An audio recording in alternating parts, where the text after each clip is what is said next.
तो हेलो दोस्तों, कैसे हो आप सभी लोग। आई होप कि आप सभी लोग अच्छे होंगे और बढ़िया से अपनी बीएसटीसी या जिस भी एग्ज़ाम की आप लोग तैयारी कर रहे होंगे। तो आज मैं आप लोगों के लिए बीएसटीसी 2025 के गाइडेंस से रिलेटेड और कुछ मेरी जर्नी के बारे में और कुछ मिस्टेक्स के बारे में बात करने वाला हूं, जो कि मैंने की थी 2023 के एग्ज़ाम में, जिसकी वजह से मेरा सिलेक्शन नहीं हो पाया था।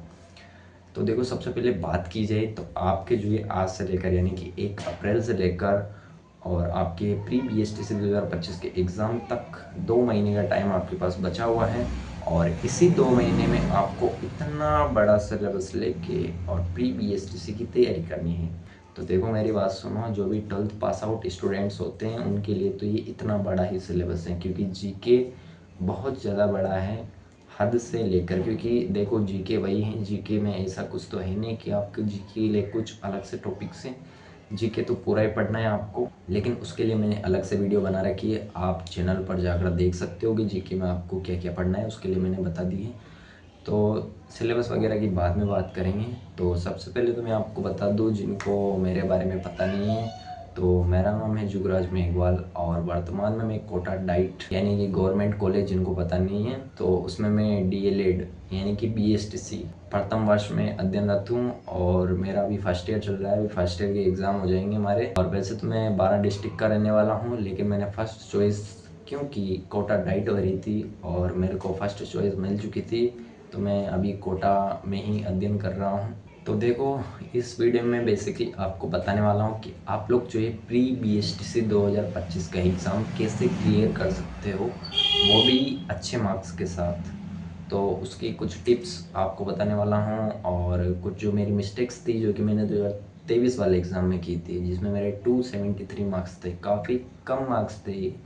इसको मैं मीडियम मार्क्स भी नहीं कहूँगा। मीडियम तो जब माना जाता जब मेरे 350 के आसपास मार्क्स होते, लेकिन ये मीडियम भी नहीं था, काफ़ी कम स्कोर था। वो मेरी कौन सी गलतियाँ थी जिसकी वजह से इतना कम स्कोर हो पाया था, वो भी कोचिंग जाने के बावजूद भी। मैंने कोचिंग भी की थी, लगभग 2 महीने की कोचिंग की थी, लेकिन फिर भी सिलेक्शन नहीं हो पाया। तो उन गलतियों के बारे में बात करने वाला हूँ। तो जो भी प्री बीएसटी से 2025 का एग्ज़ाम देने वाले हैं, तो देखो, इस वीडियो को बिल्कुल शुरू से लेकर एंड तक ज़रूर देखना, क्योंकि इस वीडियो में शायद आपको वो बातें जानने को मिलेंगी या कुछ पॉइंट्स आपको देखने को मिलेंगे जो कि आपको शायद यूट्यूब पर किसी और वीडियो में देखने को ना मिले। क्योंकि ये वीडियो जो है मैं बिल्कुल मेरे एक्सपीरियंस के आधार पर ही आपको बताऊंगा। तो चलो अब इस वीडियो को स्टार्ट करते हैं। अब देखो यार, स्टार्टिंग से तो मैं भी एक एवरेज बच्चा ही रहा हूँ। ना तो मैं टॉपर्स की लिस्ट में आता था और ना ही मैं बिल्कुल लो जो स्टूडेंट होते हैं उनमें आता था। मैं स्टार्टिंग से ही यानी कि स्कूल टाइम से ही एवरेज बच्चा रहा हूँ। और मेरे 10th और 12th में काफ़ी अच्छे परसेंटेज है, मतलब मीडियम मान सकते हो आप लोग, 80-85 के समथिंग ऐसे कुछ परसेंटेज है।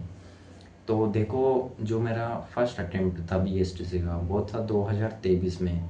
और उसके लिए मैंने जो है कोचिंग भी की थी 2 महीने की, लेकिन उससे भी मेरे को फ़ायदा नहीं हुआ। और फिर क्या है, मैंने सोचा कि मैंने कहा अब तो क्या है, जब मेरा फर्स्ट अटेम्प्ट में नहीं हुआ ना 2023 में, तो मैंने सोचा कि एमपी से कर लेते हैं बीएसटीसी।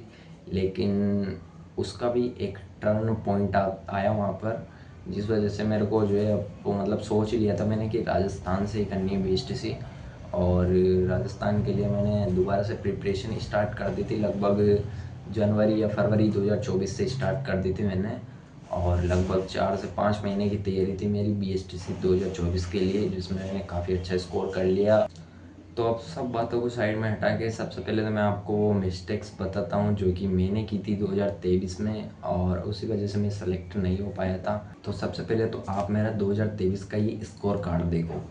इस स्कोर कार्ड में अगर आप लोग नोटिस करोगे तो इस स्कोर कार्ड में आपको जो है मेरे जीके के मार्क्स, जो कि 150 मार्क्स का होता है जीके प्री बीएसटीसी में, उसमें मेरे काफ़ी कम मार्क्स थे। मतलब देखो यार, आप लोग 150 में से केवल 36 मार्क्स थे, यानी कि 50 में से केवल 12 क्वेश्चन ही राइट थे मेरे जीके में।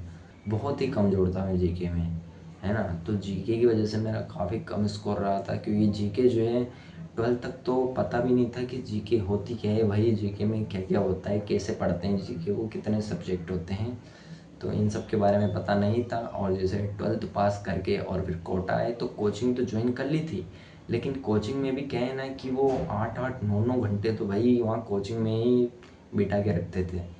और सिर्फ कोचिंग से काम नहीं चलेगा, आपको जो है सेल्फ स्टडी भी काम आती है, मतलब सेल्फ स्टडी ही काम आती है आपके। बेसिकली आप कोचिंग ज्वाइन करो चाहे ऑनलाइन कोर्स लो, ये कुछ काम नहीं आएगा आपको, आपकी जो अपनी सेल्फ स्टडी है ना वही काम आएगी।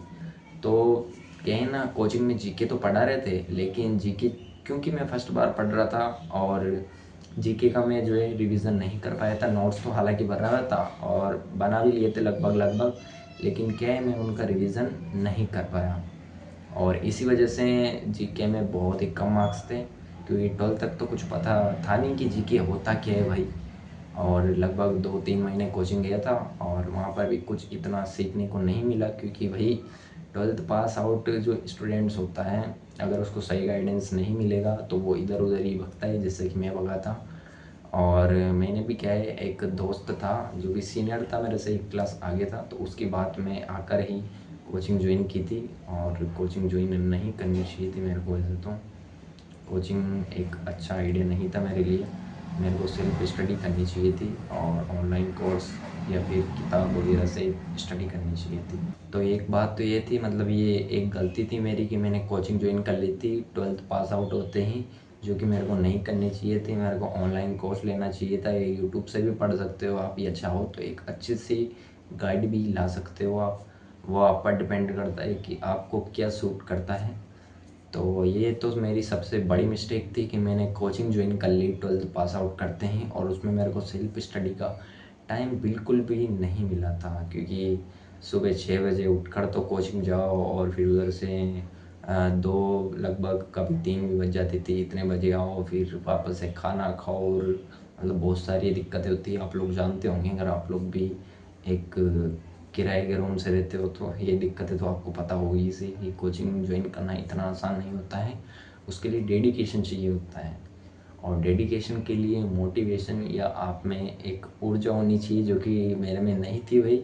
और सच बताऊं तो उस टाइम पर इतना मोटिवेशन नहीं था मेरे में कि मैं इतने बजे उठ लूँ और इतने घंटे कोचिंग से आने के बाद भी मैं सेल्फ स्टडी कर पाऊँ। तो सबसे पहले तो आपको कोचिंग ज्वाइन नहीं करनी है। हाँ, अगर आपको लगता है कि मेरे को कोचिंग ज्वाइन करनी ही पड़ेगी, कोचिंग से काम नहीं बनेगा, तो आप कर सकते हो, ऐसी कोई बात नहीं है। लेकिन कोचिंग भी आप ऐसी ढूंढो जो कि लगभग 4-5 घंटे कोचिंग में बुलाए आपको, 6 घंटे मान लो अगर, क्योंकि अभी एग्ज़ाम भी नज़दीक आ गई है, तो 6 घंटे मान सकते हो आप लोग। अगर इतने घंटे वो आपको बुला रहे हैं और एक सेलेक्टेड मैटर के साथ आपको पढ़ा रहे हैं, तो आप चाहो तो कोचिंग ज्वाइन भी कर सकते हो। और नेक्स्ट मिस्टेक की बात की जाए तो वो है भाई हिंदी इंग्लिश को काफ़ी हल्के में लेना। अब हम में से कई सारे लोग ऐसे सोचते हैं कि हिंदी तो हमने 12th तक पढ़ी रखी है, इंग्लिश पढ़ी रखी है, तो हिंदी इंग्लिश में हम काफ़ी अच्छा स्कोर कर लेंगे, और कई सारे लोग ऐसा कर भी लेते हैं।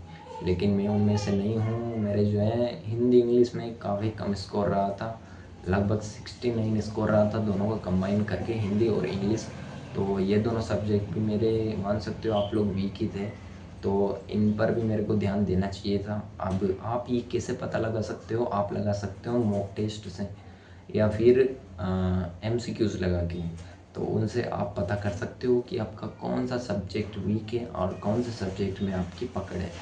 तो ये तो आप लोग चाहो तो ऑफलाइन टेस्ट ला सकते हो, चाहो तो ऑनलाइन भी दे सकते हो, कई सारे फ्री अवेलेबल हैं। तो ये भी मेरी एक मिस्टेक थी कि मैंने हिंदी इंग्लिश को काफ़ी हल्के में लिया था, और इनको भी बहुत कम टाइम दिया था मैंने। इनका ना तो रिवीजन किया था, ना अच्छे से इनके नोट्स बनाए थे। तो भाई ये कुछ मिस्टेक्स थी मेरी, जिनकी वजह से 2023 में सिलेक्शन नहीं हो पाया था।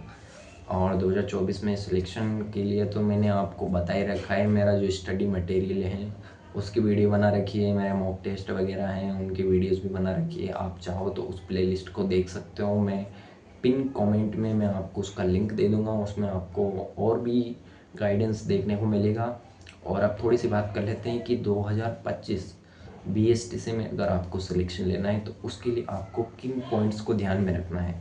तो फर्स्ट तो ये है कि 12th पास स्टूडेंट्स जो हैं उनको तो सबसे पहले सिलेबस देखना होगा, और पुराने जो पेपर्स हैं उनको देखना होगा। ये 2 चीज़ें तो कंपलसरी है। अगर आप लोग ये 2 चीज़ें नहीं करते हो तो आप लोग सिलेक्शन से बहुत दूर हो जाओगे। आप अगर ऐसे ही कुछ भी पढ़ना स्टार्ट कर दोगे तो सिलेक्शन से काफ़ी दूर हो जाओगे। आपको सबसे पहले सिलेबस देखना है, ठीक है। अब सिलेबस कहाँ से देखोगे आप? सिलेबस आप लोग चाहो तो यूट्यूब पर बहुत सारे टीचर्स हैं जो कि बताते हैं, लेकिन अगर आप लोग चाहो तो दिनेश साधना सर हैं, उनका चैनल चेकआउट कर सकते हो। एक लक्ष्य क्लासेस उदयपुर है, एक संकल्प क्लासेस बाड़मेर, ये कुछ चैनल्स है जहाँ से आप लोग सिलेबस और रणनीति की वीडियोस देख सकते हो। ये भी काफ़ी अच्छा गाइड करेंगे आपको। और कई सारे लोग बोलते हैं कि भाई कौन सा कोर्स लेना चाहिए, तो देखो कोर्स तो सभी बेस्ट है, आप चाहो जैसा ले सकते हो। और मैंने तो पर्सनली जो है लक्ष्य क्लासेस उदयपुर का कोर्स लिया था, क्योंकि मेरे को एक गाइडेंस चाहिए था अच्छा, है ना।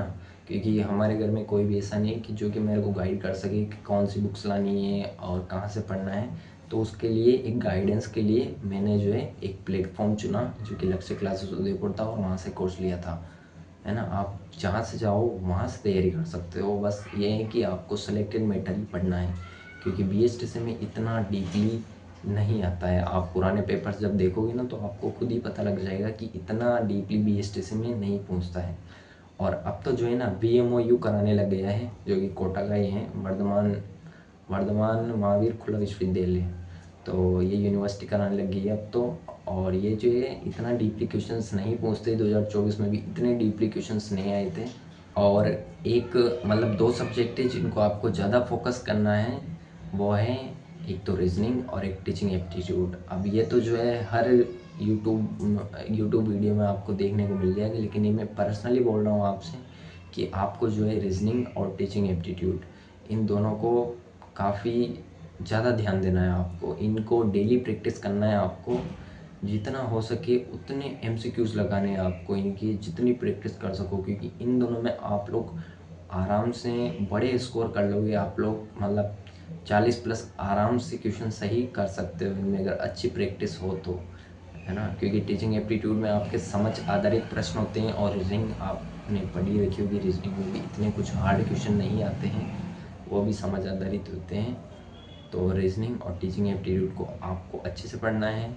और जीके की बात की जाए तो देखो जीके में आप लोगों को सबसे पहले तो थ्योरी पढ़नी ही पड़ेगी, चाहे आप लोग डीपली पढ़ो या चाहो तो ऊपर ऊपर से बेसिक्स पढ़ो, लेकिन जीके की थ्योरी आप लोग ज़रूर से पढ़ लेना।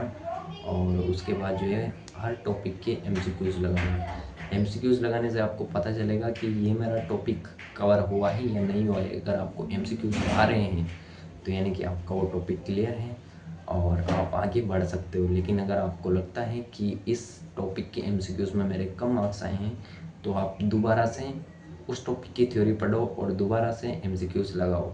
तो इस तरीके से आपको जीके पढ़ना है, और डेली आपको कम से कम 2 टॉपिक की थ्योरी प्लस उनके एमसीक्यूज़ लगाने हैं। जीके की बात कर रहा हूँ मैं, क्योंकि 2 टॉपिक काफ़ी आपके लिए, क्योंकि आगे भी आपको दोबारा भी रिवीजन करना ही पड़ेगा। ऐसा तो है नहीं कि एक बार पढ़ लिया और हो गया काम। तो उस वजह से बोल रहा हूँ कि आप जो है दिन में लगभग 2 टॉपिक को पढ़ो, थ्योरी प्लस एमसीक्यूज़, तो जीके भी आपका आराम से कवर हो जाएगा। और उसके बाद बचा हिंदी इंग्लिश। तो देखो मैंने तो इंग्लिश नहीं पढ़ी थी, और वो भी मेरी एक गलती थी। तो इंग्लिश में मेरा काफ़ी कम स्कोर था, लगभग 6-7 क्वेश्चन ही शायद राइट थे मेरे 20 में से। और हिंदी में आप लोग बड़े से स्कोर कर सकते हो, अगर आप लोगों की जो ये स्कूल लेवल से हैं, अगर इंग्लिश और हिंदी अच्छी है ना, तो हिंदी इंग्लिश को आप लोग बढ़िया से कर लोगे, ऐसी कोई दिक्कत वाली बात नहीं है। बस वही है कि आपको पुराने पेपर्स देखने हैं, और पुराने पेपर्स में किस तरीके से क्वेश्चन पूछे जा रहे हैं उस हिसाब से आपको हिंदी इंग्लिश को पढ़ना है। तो हिंदी इंग्लिश भी आपकी अच्छे से कवर हो जाएगी। तो चारों सब्जेक्ट के बारे में मैंने बता दिया है। अगर आप लोग बढ़िया से स्टडी करोगे तो अभी भी आपके पास सफिशिएंट टाइम है कि आप एक अच्छा स्कोर कर लोगे। और मेरे को भी पहले ये लगता था कि यार ये जीके तो बहुत ज़्यादा टफ है, रीजनिंग तो बहुत ज़्यादा टफ है, लेकिन भाई टफ कुछ नहीं है। आप लोग जितना प्रैक्टिस करोगे, जितना आप लोग एमसीक्यूज़ लगाओगे, जितने आपके सवाल सही होंगे, जितने आप लोग मॉक टेस्ट लगाओगे ना, आपका कॉन्फिडेंस वैसे ही बढ़ता चला जाएगा। तो स्टार्टिंग में तो आपको काफ़ी टफ लगेगी चीज़ें, लेकिन अगर आप लोग उनको बार बार पढ़ोगे तो वो चीज़ें आपको अच्छी लगने लगेगी, और जिन चीज़ों को आप लोग हार्ड समझते हो वही चीज़ें आपको सिंपल लगने लगेगी। और ये खुद आपके सामने एग्जाम्पल है। जीके में मेरे, जैसे कि मैंने आपको बताया ही सही कि मेरे जीके में बीएसटीसी 2023 में केवल 36 मार्क्स थे 150 में से। जीके में मेरे बीएसटीसी 2024 में शायद 108 मार्क्स थे, मतलब मैं जोड़ के बता रहा हूँ आपको एक से। हाँ, तो जो है बीएसटीसी 2024 में मेरे 36 क्वेश्चन राइट निकले थे जीके में। अभी जोड़ा है मैंने, 108 मार्क्स थे मेरे जीके में 2024 में।